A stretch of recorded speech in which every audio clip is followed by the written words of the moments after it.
I never thought I'd be the kind of woman standing in a courthouse at 43 years old, watching the man I'd loved for 22 years smirk at me like I was nothing. But there I was on a Tuesday morning in October, wearing the navy dress I'd bought for our anniversary 3 years ago, the last anniversary he actually remembered. The irony wasn't lost on me. Nothing about that day was lost on me. Every detail burned itself into my memory like a brand. If you're watching this from somewhere in the world right now, drop a comment and let me know where you're from. And if you've ever felt betrayed by someone you trusted with your whole heart, you're going to want to hear the story. Check the description box below for more stories like this one, stories about women who refuse to stay silent. My name is Rachel Mitchell, and I'm about to tell you how I went from being a devoted wife and mother to the woman who brought an entire empire of lies crashing down with nothing but the truth in a single letter. It started 6 months before that courtroom. Well, no, that's not exactly right. It started long before that, but I was too blind, or maybe too hopeful, to see it. Michael and I met when I was 21, fresh out of college with a business degree I never got to use. He was 25, charming, ambitious, working in commercial real estate in Charlotte, North Carolina. He had this way of making you feel like you were the only person in the room, the only person who mattered. I fell hard and fast, the way young women do when they don't yet know that charm can be a weapon. We got married within a year. I got pregnant with our daughter Emma 2 years later, then our son Jacob 3 years after that. And somewhere in those years of diapers and parent-teacher conferences and soccer practices, I stopped being Rachel and became Michael's wife. His career exploded. He started his own development company, Mitchell Properties Group, and within a decade, he was pulling in 7 figures annually. We had the house in Myers Park, the lake house in Norman, the cars, the country club membership. From the outside, we looked like the American dream wrapped in a bow. But you know what they say about things that look too perfect, right? There's usually rot underneath. I found out about Stephanie Caldwell on a Thursday night in April. Not because Michael was sloppy. He was always meticulous, calculated. No, I found out because our 17-year-old daughter Emma accidentally grabbed his iPad instead of hers before leaving for her friend's house, and when his messages started pinging through during dinner, I glanced over at the screen sitting on our kitchen counter. "Can't wait to see you tomorrow, baby. She's taking the kids to her mother's for the weekend. We'll have the whole house." My fork clattered against my plate. Jacob, who was 14 and permanently attached to his phone, didn't even look up. But I couldn't move, couldn't breathe. I read that message 7 times, trying to make it mean something else, anything else. But there was no other interpretation, no innocent explanation. I picked up the iPad with shaking hands and opened his messages. And there she was, Stephanie Caldwell, 28 years old, blonde, beautiful, working as a marketing coordinator at his company. The messages went back 14 months. 14 months of I love yous, and hotel receipts and plans for a future that apparently didn't include me. There were photos. God, there were so many photos. Her in lingerie I could never afford even with his money. Them together at restaurants I recognized, places he'd told me he was having business dinners. Screenshots of texts between Stephanie and her friends where she called me, the old wife, and said Michael was finally ready to upgrade to a newer model. I want you to understand something. If you've ever been betrayed, you know exactly how I felt in that moment. It wasn't just pain. It was a complete dissolution of reality. Everything I thought I knew, every memory, every promise, every moment of our 20-plus years together suddenly became suspect. Had he ever loved me? Had any of it been real? I didn't confront him that night. I know. Everyone says they'd immediately throw the cheater out, have a big dramatic confrontation. But I couldn't. I was too shocked, too shattered. Instead, I took photos of everything on that iPad. Every message, every photo, every receipt. I sent them all to my email. Then I put the iPad back exactly where Emma had left it and went upstairs to our bedroom. Michael came home 2 hours later, kissed me on the forehead like he always did, and asked what was for dinner tomorrow since he'd be home. His business trip to Raleigh had been canceled. Another lie. There was no business trip. There was a weekend planned with Stephanie at the Ritz-Carlton. I smiled and said I'd make his favorite pot roast. He smiled back and went to take a shower. And I sat there on our bed, in the house I'd made a home for 2 decades, and felt something shift inside me. The pain was still there, God, it was crushing. But underneath it, something harder was forming. Something cold and sharp and focused. I started planning. For 2 weeks, I said nothing. I acted like everything was normal. I made his coffee in the morning, kissed him goodbye, asked about his day. And while I did all of that, I was documenting everything. I hired a private investigator named Marcus Chun, a former police detective who came highly recommended by my friend Jennifer's divorce attorney. Marcus was expensive, but I had access to our joint accounts. Access Michael never thought to restrict because he never imagined I'd need it. Marcus followed Michael for 3 weeks. He got photos of Michael and Stephanie entering hotels in Charlotte, Asheville, even Atlanta. He documented every lunch, every afternoon meeting that was actually a rendezvous. He pulled phone records that showed hundreds of calls and thousands of text messages between them. He even found out that Michael had rented an apartment in Dilworth under an LLC he created just for this purpose. A love nest where he'd been playing house with a woman 15 years younger than me.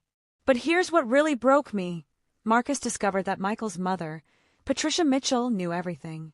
She'd known for over a year.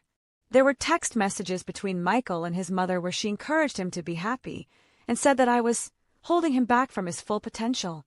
The woman who I'd spent every Sunday with for 22 years, who I'd cared for when she had pneumonia, who I'd called Mom, she'd been in on it the whole time. That was the moment something inside me didn't just crack. It shattered completely, and from those shattered pieces, something new was born. Not the devoted wife, not the peacemaker. Someone who understood that sometimes justice has to be taken, not waited for. When I finally confronted Michael, it was calculated. I waited until the kids were both at school events that would keep them out until late. I printed out every message, every photo, every receipt. I spread them across our dining room table like evidence at a crime scene. He came home at 6:30, loosening his tie, calling out for me cheerfully. When he walked into the dining room and saw me sitting there with all the evidence laid out, his face went through 5 emotions in 3 seconds: confusion, recognition, fear, anger, and then this is what shocked me, defiance. "How long have you known?" he asked. Not "I'm sorry," not "I can explain." Just, "How long have you known?" "Long enough," I said. 14 months with Stephanie. "How many before her?" He had the audacity to look annoyed. "Rachel, you're making this into something it doesn't have to be. We can handle this like adults." "Like adults," I repeated. "You mean like you handled 22 years of marriage?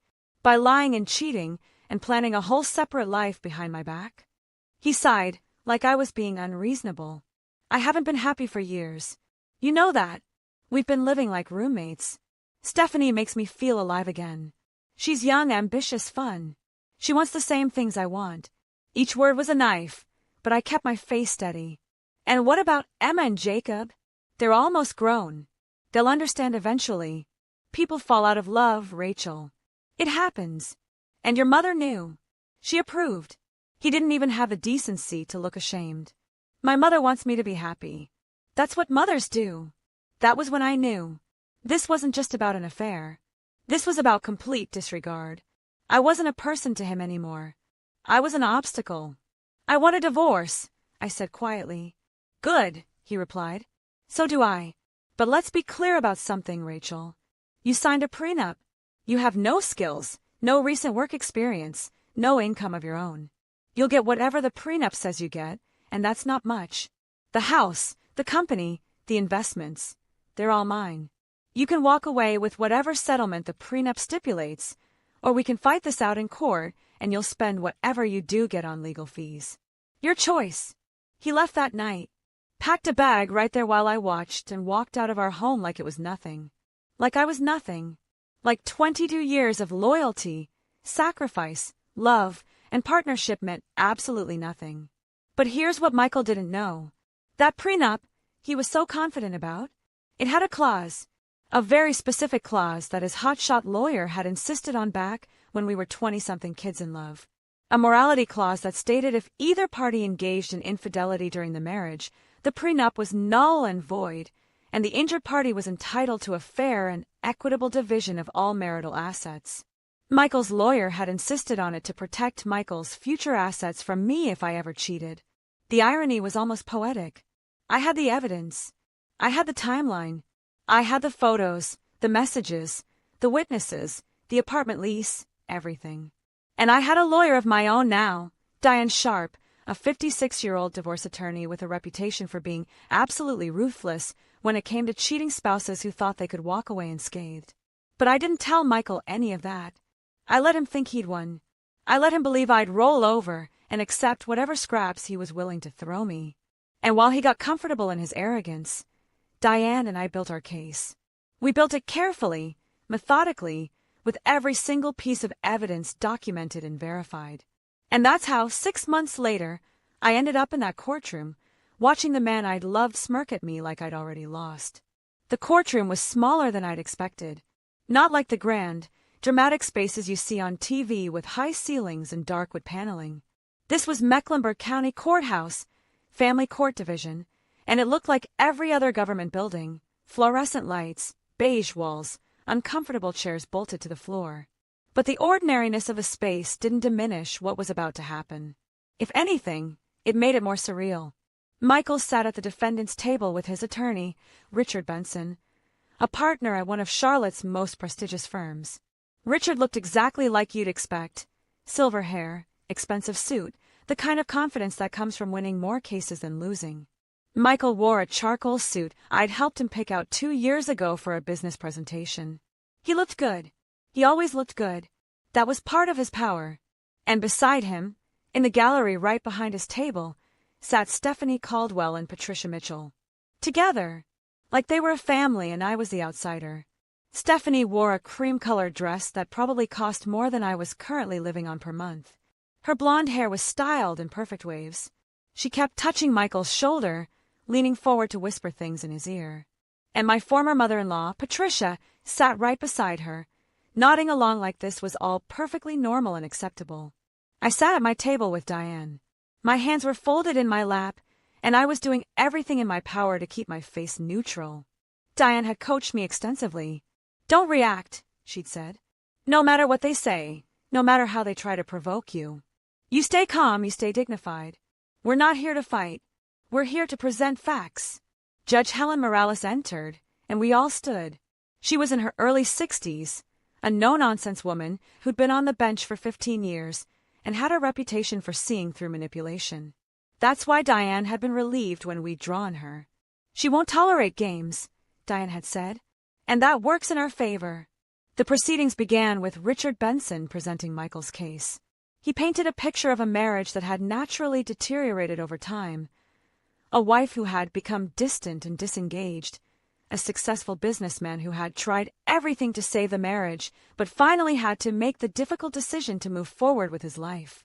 He characterized me as someone who had given up on personal growth, who had refused to support Michael's professional ambitions, who had become comfortable living off his success without contributing. He made it sound like I was a gold digger who'd been sitting around eating bonbons for 20 years while Michael built an empire. I felt Diane's hand on my arm, steadying me. She knew I wanted to scream. Every word was a lie, or at least a twisted version of the truth. Yes, I'd stopped working when Emma was born because Michael had asked me to. He'd wanted a wife who could manage the home, raise the children, host his business dinners, support his career. I'd sacrificed my own ambitions because he'd convinced me that's what our family needed. But in Richard's narrative, that sacrifice became laziness. My devotion became complacency. My trust became naivety. Then Richard addressed the prenup. "Your Honor, my client and Mrs. Mitchell signed a comprehensive prenuptial agreement before their marriage. That agreement clearly stipulates the division of assets in the event of a divorce. Mrs. Mitchell is entitled to a settlement of $150,000 and spousal support of $2,000 per month for 5 years. That's generous considering she has no marketable skills and hasn't worked in over 20 years. Michael was nodding along, looking appropriately somber and reasonable. But I could see it in his eyes, the satisfaction. He thought this was over. He thought I was already defeated. Then Richard said something that made my blood run cold. "Your Honor, we'd also like to note that Mrs. Mitchell has recently engaged in concerning behavior that demonstrates emotional instability. She's hired a private investigator to follow my client. She's made accusations of infidelity that she cannot substantiate, and she's attempted to alienate their children from their father with false narratives about his character. That was when Stephanie leaned forward and whispered something to Patricia, and they both looked at me and smiled. Actually smiled. Like I was a joke. Like this whole thing was entertaining to them. If you've ever felt like the whole world was against you, like everyone was in on something except you, you know what that moment felt like. I wanted to disappear. I wanted to stand up and scream. I wanted to walk out and never come back. But I didn't. I sat there, hands folded, face neutral, and waited. Judge Morales looked at Richard over her reading glasses. Accusations she cannot substantiate? That's a serious claim, Mr. Benson. I assume you have evidence of these false accusations. We believe Mrs. Mitchell's emotional state and her desperate financial situation have led her to fabricate allegations in an attempt to circumvent the prenuptial agreement, Your Honor. That's when Diane stood up. Your Honor, if I may. Judge Morales nodded. Miss Sharp. Diane's voice was calm, measured, professional. Your Honor, my client has not fabricated anything. In fact, we have extensive, verifiable evidence of Mr. Mitchell's extramarital affair, which has been ongoing for 14 months. We also have evidence of financial misconduct and asset concealment that Mr. Mitchell has engaged in throughout the divorce proceedings. Richard stood immediately. Your Honor, this is exactly the kind of baseless. Diane's voice sharpened. Your Honor, we have documented evidence. Text messages, photographs, hotel receipts, witness statements, phone records, and financial documents, all of which we're prepared to present to the court. The prenuptial agreement that Mr. Benson is relying on contains a morality clause that explicitly voids the agreement in the event of infidelity by either party. Mr. Mitchell's affair with Miss Stephanie Caldwell, an employee of his company, definitively triggers that clause. The courtroom went very quiet. I watched Michael's face change. The smirk disappeared. He leaned over to whisper urgently to Richard, who looked less confident than he had 30 seconds ago. Judge Morales looked at the documents Diane was handing to the bailiff. Miss Sharp, you're claiming you have proof of infidelity? Yes, Your Honor. 14 months of documented evidence, including the fact that Mr. Mitchell rented a separate apartment under a business LLC specifically for the purpose of conducting this affair. We also have evidence that Mr. Mitchell's mother, Patricia Mitchell, was aware of and encouraged this relationship. I saw Patricia's face go pale. Stephanie stopped smiling. Michael stood up. Your Honor, my private life has nothing to do with. Sit down, Mr. Mitchell, Judge Morales said sharply. You'll have your opportunity to speak. He sat, but his jaw was clenched. The confident, smirking man from 10 minutes ago was gone. Diane continued. Additionally, Your Honor, during the course of this divorce, Mr. Mitchell has attempted to hide assets. He's transferred over $300,000 from joint accounts to accounts in his name only.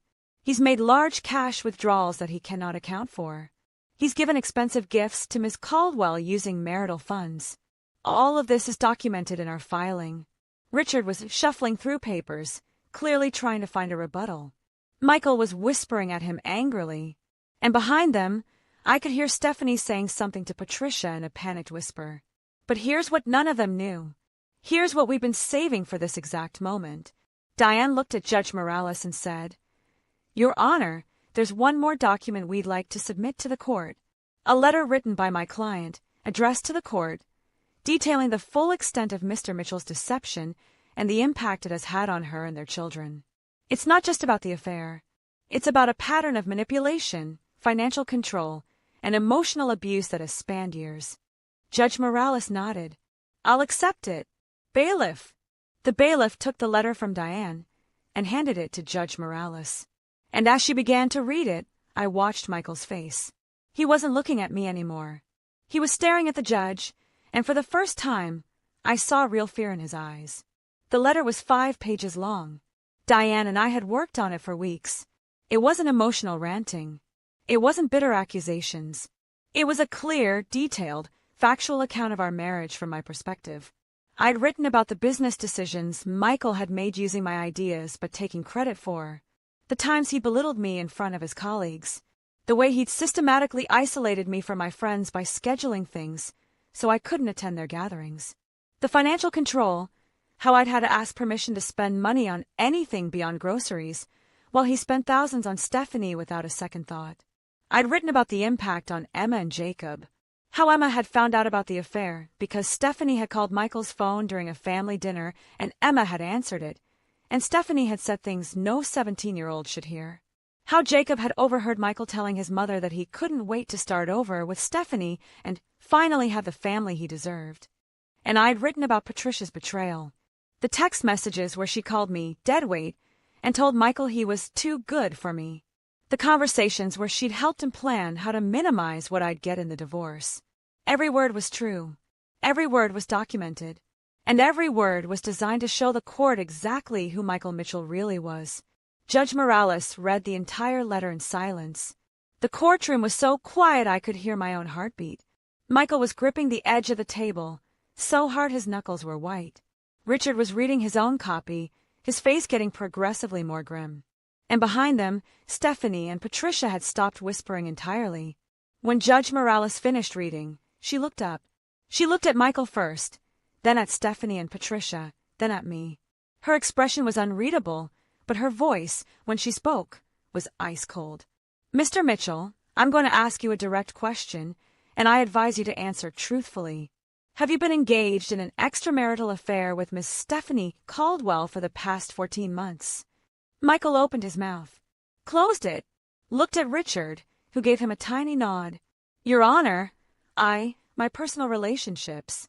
That's not an answer, Mr. Mitchell. Yes or no? He swallowed hard, and in that moment, surrounded by his expensive lawyer and his mistress and his mother, he knew he'd lost. Yes, he said quietly. The moment he said it, something changed in that courtroom. The power dynamic, the narrative, everything. Suddenly, he wasn't the successful businessman with the lazy wife. He was the cheating husband who tried to manipulate the system. Judge Morales set the letter down. Mr. Benson, your client's admission of infidelity voids the prenuptial agreement per the morality clause. We'll be proceeding with a full, equitable distribution of all marital assets. Richard tried to object. Your Honor, if we could have a moment to. No, we're moving forward. And Mr. Mitchell, I'm also ordering a complete forensic accounting of all of your business and personal accounts for the past 5 years. If Mrs. Mitchell's allegations of asset concealment and financial manipulation are accurate, and based on what I've read, I believe they are, there will be serious consequences. Michael looked like he'd been punched. Stephanie was crying, actually crying, and Patricia was staring straight ahead like she couldn't believe what was happening. And me. I sat there, hands still folded, face still neutral. But inside, for the first time in 6 months, I felt like I could breathe. The laughter had stopped. The days following that court hearing felt surreal, like I was walking through someone else's life. Judge Morales had ordered a 30-day continuance to allow for the forensic accounting, and in that time, everything I'd held inside for months started to surface in ways I hadn't anticipated. If you're still watching this, I want to pause and say something. Revenge isn't what you think it is. When you're in the planning stages, when you're documenting and strategizing and preparing, there's a certain clarity to it. You have a goal, a purpose. But when you actually get what you've been fighting for, when you see the person who hurt you finally face consequences, it doesn't feel like victory. Not entirely. It feels complicated and messy and sometimes even sad. And I want to be honest about that because I think that's the part of the story that matters most. If this resonates with you, leave a comment below and check the description for more stories about real people navigating impossible situations. The forensic accountant I hired was a woman named Patricia Chun. No relation to Marcus, my private investigator, but equally thorough. Patricia was in her 50s, worked exclusively on high-asset divorces, and had a reputation for finding money that husbands swore didn't exist. She charged $400 an hour, but Diane assured me it would be worth every penny. Patricia spent 3 weeks buried in Michael's financial records. Bank statements, business accounts, tax returns, credit card statements, investment portfolios, real estate holdings, everything. And what she found was staggering. Michael hadn't just hidden $300,000 in the months before filing for divorce. He'd been systematically moving money out of our joint accounts and into accounts I didn't know about for over 3 years. He'd created multiple LLCs with opaque names, Summit Holdings, Meridian Investments, Cascade Properties, that held assets but weren't listed in his name. He'd purchased real estate in other states, Florida, Tennessee, South Carolina, using these LLCs. He'd set up investment accounts for Stephanie, depositing $5,000 a month into them for over a year. The total value of assets he'd attempted to conceal, just over $2.3 million. When Diane showed me Patricia's report, I couldn't speak for a full minute. I'd known Michael was hiding money, but this was a level of planning and deception that took my breath away. This wasn't a mistake or an impulsive decision. This was calculated, long-term theft from his own wife, his own children. He was planning this for years, Diane said quietly. He knew he wanted out, and he spent 3 years making sure you'd get as little as possible when he left. I thought about those 3 years. Family vacations where Michael had been on his phone the whole time, claiming work emergencies. Anniversaries where he'd given me impersonal gifts, a generic necklace, a gift card to a spa, things that required no thought. Christmases where he'd been increasingly distant with the kids. All of it while he was systematically dismantling our financial partnership and building a secret empire to support his new life. Emma found out about the forensic accounting report because she came by my apartment. I was renting now, a small 2-bedroom in a complex that was safe but far from the life we'd lived in Myers Park, and saw the documents on my table. She was 18 now, a senior in high school, preparing for college. She'd chosen Duke, wanted to study biology, had dreams of medical school. Smart, beautiful, ambitious. Everything I'd hoped she'd be. She picked up the report and started reading before I could stop her. I watched her face change as she absorbed the numbers, the timelines, the evidence of her father's long-term deception. He was planning to leave us, she said quietly. For years, while we were just living our lives, going to school, playing sports, having family dinners. He was planning all of this. Emma, did he ever love us? Any of us? Her voice cracked, and I saw my strong, brilliant daughter's eyes fill with tears. Or were we just obligations he was waiting to escape? I didn't have an answer, because I'd been asking myself the same question for months, and I still didn't know. How do you reconcile 22 years of a life with someone with a revelation that maybe none of it was real? That maybe you were always just a role they were playing until they could afford to quit? Jacob was handling it differently. At 14, he'd retreated into anger. He'd refused to see Michael since the separation, blocked his number, deleted him from social media. When Michael tried to show up at his basketball games, Jacob walked off the court. He didn't want to hear explanations or excuses. His hero had become his villain, and at 14, there's no gray area. There's just betrayal. I worried about both of them constantly. What does this do to kids? Watching their father destroy their family for a woman barely 10 years older than their sister? Discovering that their grandmother knew and approved? Learning that everything they thought about love and commitment and family was based on a lie? The night before our next court date, I couldn't sleep. I lay in my rented bed in my rented apartment, listening to the unfamiliar sounds of neighbors I didn't know, and I let myself feel everything I'd been holding back during the fight. The grief. God, the grief was overwhelming. I wasn't just grieving the end of my marriage. I was grieving the loss of the past I'd thought I had. Every memory was tainted now. Every moment of happiness was suspect. Had he been thinking about leaving me when we took the kids to Disney World? When we celebrated our 20th anniversary in Napa? When we sat in the hospital waiting room while Emma had emergency appendix surgery and he held my hand? And underneath the grief was rage. Pure, burning rage at the injustice of it all. I'd done everything right. I'd been loyal, devoted, supportive. I'd sacrificed my career, my ambitions, my independence to build the life he said he wanted. And he'd repaid that by systematically planning my destruction while smiling at me across the dinner table. But here's what I realized in those dark hours before dawn. The rage was keeping me alive. The grief would have drowned me, but the rage was a lifeline. It gave me purpose, direction, energy. And I wasn't done yet. The second court hearing was different from the first. Michael showed up with a different energy. Less confident, more defensive. Richard Benson looked tired, like he'd been dealing with a difficult client who wouldn't listen to reason. Stephanie and Patricia weren't there this time. Diane had warned Michael's team that if they showed up again, we'd file a motion to exclude them for intimidation purposes. Judge Morales had Patricia Chen's full report.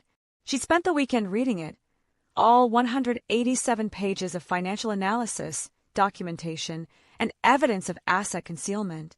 When we were all seated, Judge Morales looked at Michael with an expression I can only describe as disgusted. Mr. Mitchell, I've reviewed the forensic accounting report submitted by Mrs. Mitchell's expert.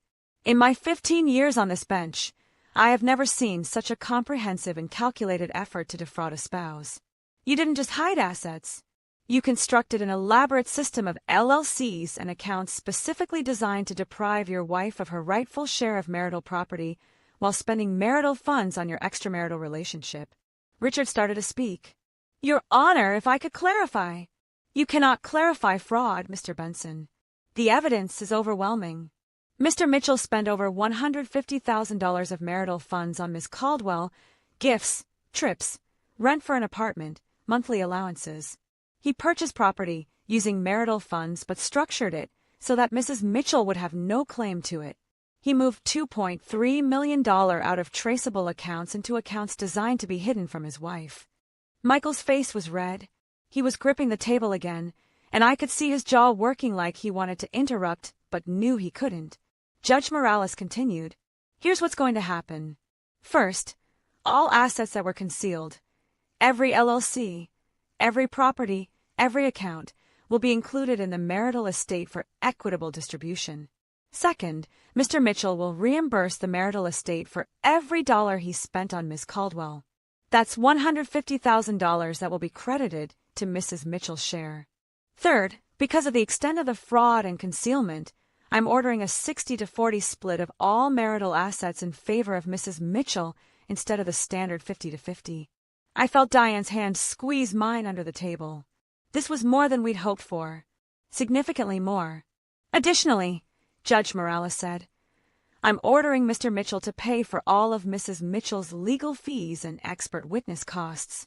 Given that he created the situation through his own misconduct, he can bear the financial cost of resolving it. Richard tried one more time. Your Honor, a 60-40 split is highly unusual. So is $2.3 million in concealed assets, Mr. Benson. Your client gambled on not getting caught, and he lost. These are the consequences. She looked at Michael directly. Mr. Mitchell, you have 30 days to provide complete documentation of all assets, accounts, and holdings to Mrs. Mitchell's attorney. If anything is missing, or if we discover any additional concealment, I will hold you in contempt and there will be criminal referrals for fraud. Do you understand? Yes, Your Honor, Michael said through gritted teeth. And one more thing. Judge Morales picked up my letter, the one I'd submitted at the first hearing. Mrs. Mitchell wrote about the impact your choices have had on your children, your 17-year-old daughter and 14-year-old son. I want you to know that this court sees you, Mr. Mitchell, not the successful businessman image you present. We see who you really are, a man who was willing to destroy his family for his own gratification. Whatever relationship you have with your children going forward, you've earned through your own actions. Dismissed. We stood as Judge Morales left the courtroom. And then, for just a moment, Michael looked at me. Really looked at me, maybe for the first time in years. I don't know what he expected to see. Triumph. Satisfaction. But what I gave him was something else. Sadness. Because in that moment, I realized I didn't hate him anymore. I pitied him. He'd had everything. A devoted wife, beautiful children, a successful career, a life that people envied. And he'd thrown it all away for what? A younger woman who was already texting him less frequently according to Marcus's continued surveillance. A mother who'd enabled his worst impulses. The hollow satisfaction of thinking he'd won by hurting someone who'd only ever loved him. He walked out of that courtroom with his expensive lawyer, and I walked out with Diane. And I knew that no matter what happened next, I'd already won the only thing that mattered, my dignity. That night, Emma, Jacob, and I ordered pizza and watched a movie in my small apartment. Emma was heading to Duke in the fall. Jacob had made varsity basketball. They were both hurting, both dealing with the betrayal of their father in their own ways. But they were also resilient, stronger than I'd given them credit for. Mom, Emma said during a commercial break, I'm proud of you. For fighting. For not just letting him get away with it. Jacob nodded. Yeah, you're kind of a badass. I laughed, really laughed, for the first time in months. And sitting there with my kids, in that small apartment that was nothing like our former house but was wholly ours, I felt something I hadn't felt in a long time. Hope. The final divorce decree came through on a cold morning in December, 8 months after I'd found those messages on Michael's iPad. 8 months that felt like 8 years. 8 months that had fundamentally changed who I was. The settlement was substantial. After the 60-40 split of all assets, including the $2.3 million Michael had tried to hide, I walked away with $3.2 million in liquid assets, plus half of Michael's retirement accounts, full ownership of the lake house in Norman, and the Range Rover I'd been driving. Michael kept the main house. He'd have to buy me out of my equity, another $400,000, and his business, though its value had been significantly diminished by the legal fees and the scandal that had erupted when news of the forensic accounting leaked to some of his business associates. Child support was set at $4,500 per month until both kids turned 18, and I'd been awarded primary custody, though Jacob had made it clear he had no interest in seeing his father regardless of what the custody agreement said. Emma was more conflicted. She wanted to maintain some relationship with Michael, but on her terms, not his. Stephanie Caldwell had apparently moved on. Marcus had reported. I'd kept him on retainer for a few months, just to stay informed, that she'd started dating someone else, a different wealthy businessman she'd met through work. Michael had apparently been devastated, which would have been satisfying if it wasn't so pathetic. He'd blown up his entire life for a woman who'd seen him as a stepping stone, not a destination. Patricia Mitchell had reached out twice. Once through a text message where she tried to apologize, saying she'd been supporting her son, and hoped I could understand. I blocked her number without responding. The second time was through a letter delivered to my apartment, where she claimed she'd never meant to hurt me and wanted to repair our relationship for the sake of the grandchildren. I'd read that letter 3 times, trying to find any genuine remorse in it, but all I could see was a woman trying to absolve herself of guilt without actually taking responsibility for her actions. She'd actively encouraged Michael's affair. She called me deadweight. She'd helped him plan how to cheat me out of what I was owed. And now she wanted forgiveness because it was uncomfortable being cut off from Emma and Jacob? I wrote her back just once. The letter was short. Patricia, you made your choice when you chose to support Michael's affair and help him try to cheat me in the divorce. You chose Stephanie over me, and you chose Michael's comfort over your grandchildren's well-being. Those choices have consequences. The children know what you did, and whether they choose to have a relationship with you is up to them, not me. But as for us, there is no relationship to repair. You destroyed it yourself. I never heard from her again.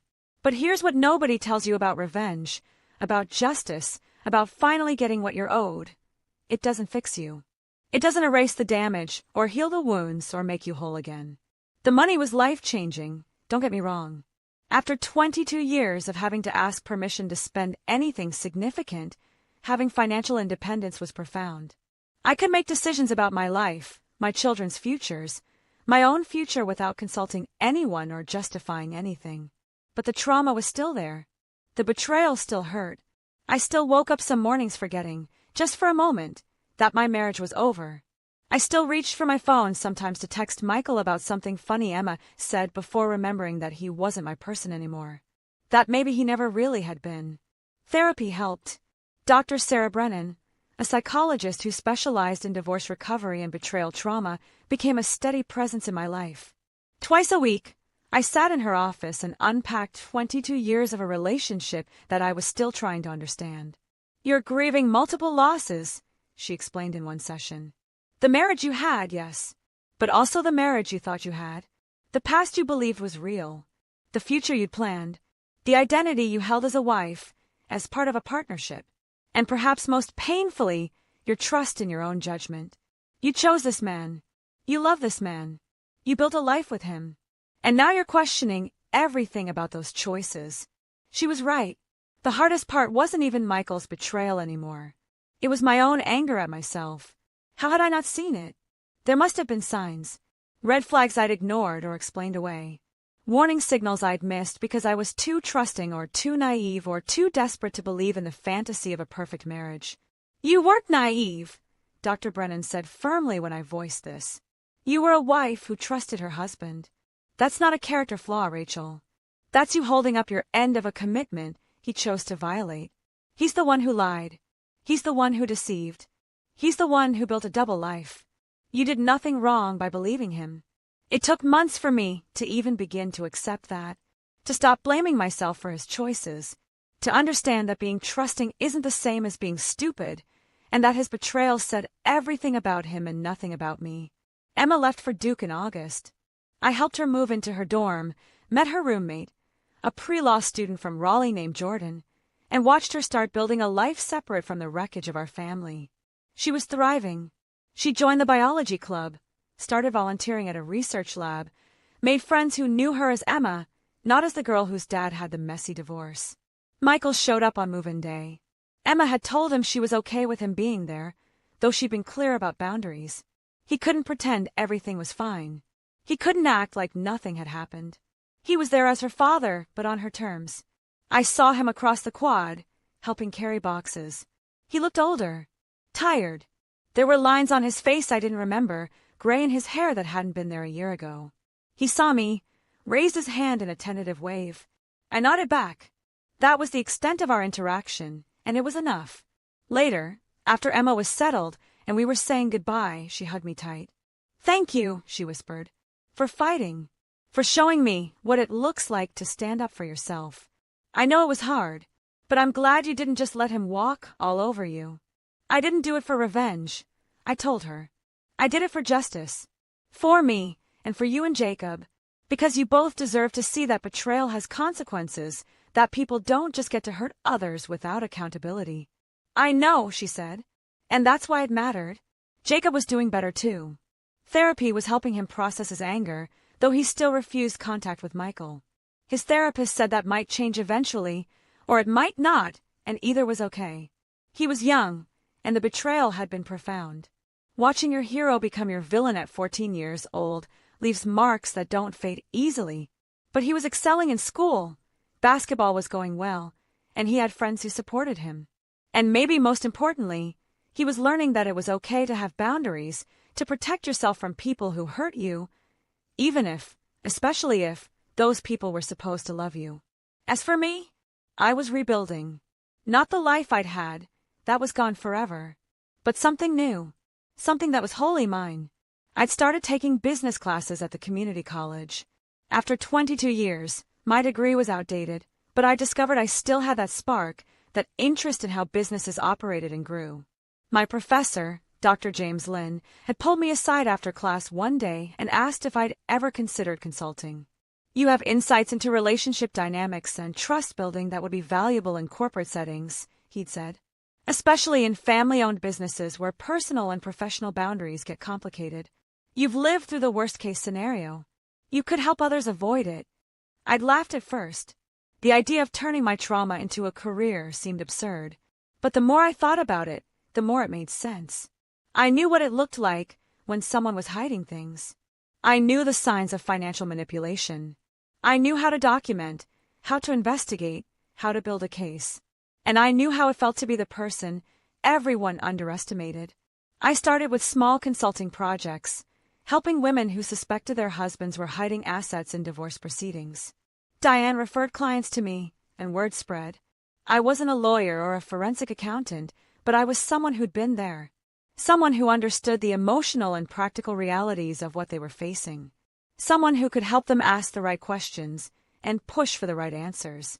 6 months after the divorce was finalized, I had enough clients that I registered an LLC, Mitchell Consulting, because I'd earned that name and I wasn't giving it up. I created a website, got business cards, rented a small office space. Nothing fancy, but it was mine. And slowly, I started to feel like myself again. Not the woman I'd been as Michael's wife, that person was gone. But someone new, someone who'd been broken and had put herself back together with the cracks visible but no longer bleeding. I went on a date in October. Just one, with a man named David I'd met at a coffee shop near my office. He was 52, a high school teacher, divorced for 5 years with 2 adult children. He was kind, thoughtful, and had no interest in games or manipulation. The date was fine. Nice even. But I realized halfway through that I wasn't ready. Maybe I wouldn't be for a while. And that was okay. I'm not looking for someone to complete me. I told Dr. Brennan in our next session. I'm not half of something waiting to be whole again. I'm just me.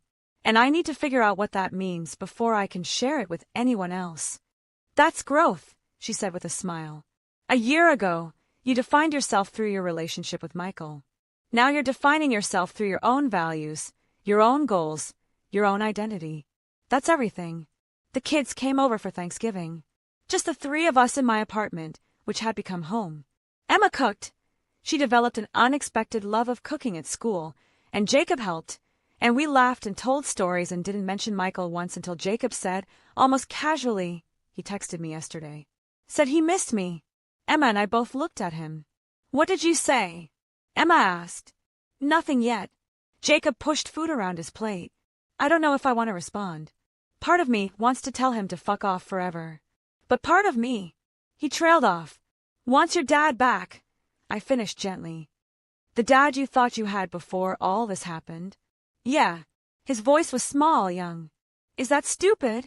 No, baby. It's not stupid. It's human. You loved him. You still love him, even if you hate what he did. Those feelings can coexist. Do you still love him? Jacob asked, looking at me with those eyes that were so much like mine. After everything? I thought about it. Really thought about it. Did I still love Michael? The man who'd lied to me for years, who'd systematically planned to destroy me financially, who'd chosen a mistress over his family. I love who I thought he was, I said finally, and I grieve the loss of that person, even though I'm not sure he ever really existed. But the man he actually is? The one who did all those things? No. I don't love him. I don't hate him either, not anymore. I'm indifferent. And honestly, that feels like freedom. Emma reached across the table and squeezed my hand. I'm proud of you, Mom. For surviving this. For fighting. For building something new. I'm proud of me too, I said and realized I meant it. If you've made it this far in my story, thank you. Thank you for listening to this messy, complicated, painful journey from betrayal to justice to healing. I'm not going to tell you that everything worked out perfectly, because it didn't.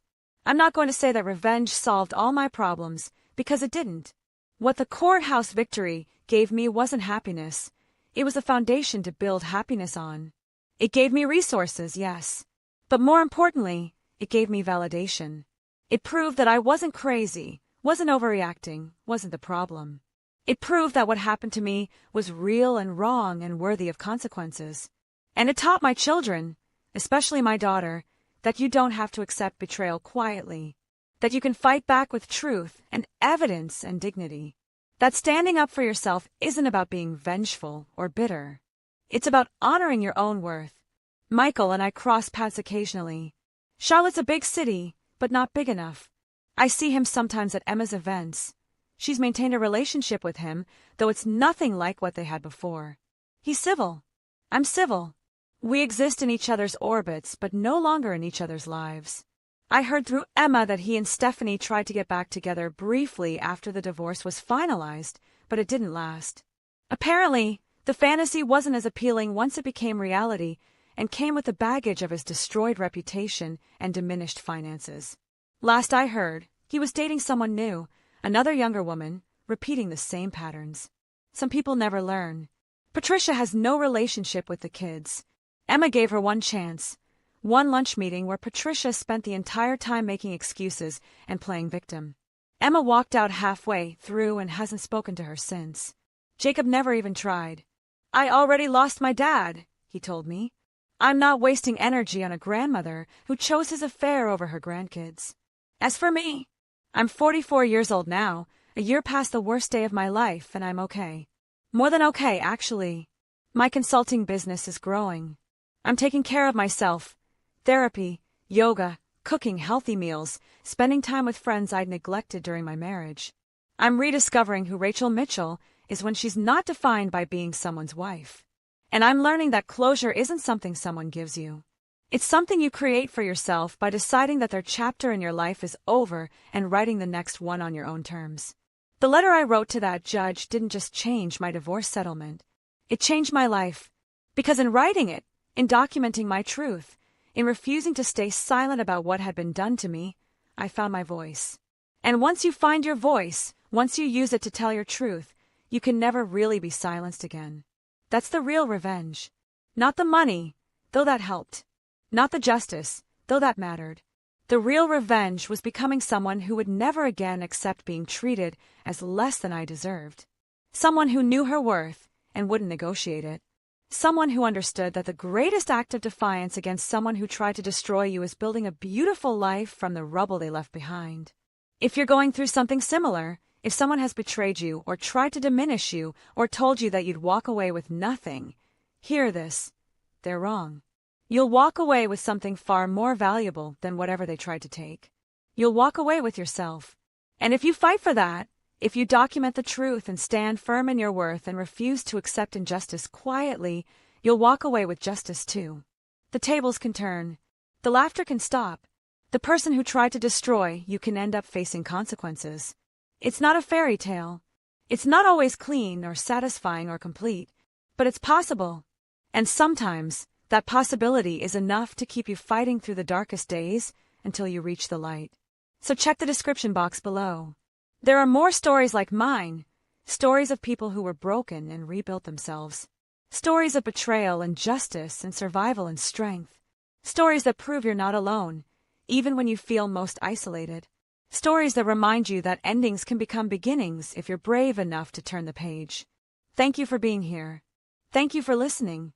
And if you're fighting your own battle right now, remember, the person who tried to destroy you doesn't get to write your ending. You do. And trust me, your story isn't over yet.